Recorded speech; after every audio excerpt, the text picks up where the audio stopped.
घर के बाहर की बात है। केविन टीवी ऑडियोबुक चैनल की कहानियां सुनने के लिए आपका स्वागत है।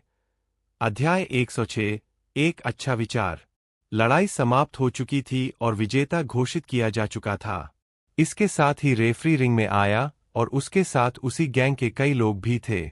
आमतौर पर यह लड़ाई के बाद इंटरव्यू का समय होता था, जहां वे कई लोगों से सवाल पूछते थे। लेकिन जेडन अभी भी फर्श पर पड़ा था, पूरी तरह नॉकआउट। इसलिए माइक्रोफोन केवल हार्वोर को दे दिया गया। आज का दिन काफी गौरवशाली हो सकता था, हार्वोर ने कहा। यह लड़ाई उन लड़ाइयों से ज्यादा कठिन थी जिनका मैंने पहले सामना किया है, और जेडन टाइगर एक कुशल फाइटर है। लेकिन मुझे एक बात साफ करनी है, ताकि आज जो हुआ वह दोबारा न हो।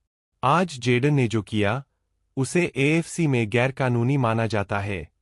घर के बाहर हमारी एएफसी में नियम होने का कारण है, क्योंकि हम नहीं चाहते कि मनोरंजन के लिए कोई अपनी जान गंवाए। इसी वजह से जेडन को एएफसी से बैन किया जाएगा। और यह एक ज्यादा गंभीर मामला है, जिसमें दूसरी प्रशासनिक संस्थाओं को भी शामिल होना पड़ेगा। हार्वोर को इस तरह बोलते देखकर बहुत लोग हैरान थे, क्योंकि वे उसे ऐसे नहीं जानते थे। उसने जो कुछ कहा, वह आम जनता को सही लगा। उसके शब्द दयालु लगे और लोगों के पास सबकी नजरों में हार्वोर नायक बन गया था।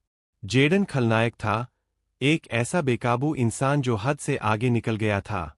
तभी एरिना के फर्श पर एक खास तरह की हथकड़ियां लाई गईं, वही प्रकार जो व्हाइट रोज इस्तेमाल करती थी। वे हथकड़ियां जेडन के हाथों और पैरों में लगा दी गईं। गैरी, हम क्या करें? जिन ने फिर पूछा। उसके अंदर भावनाओं का तूफान था। वह गुस्से से कांप रही थी और भागकर कुछ करना चाहती थी, लेकिन साथ ही वह डरी हुई भी थी कि अब जेडन के साथ क्या होगा, क्योंकि वह हार्वोर के हाथों में था।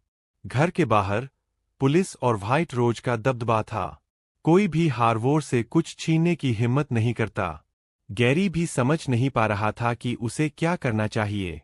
इस समय वह चाहता था कि काई उसके साथ होता, ताकि समझ पाता कि जल्दबाजी में कदम उठाना सही होगा या नहीं।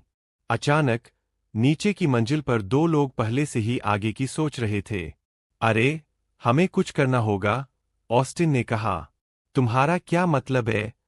पार्क ने जवाब दिया। क्या तुम कह रहे हो कि सीधे रिंग में जाकर उन लोगों से लड़े?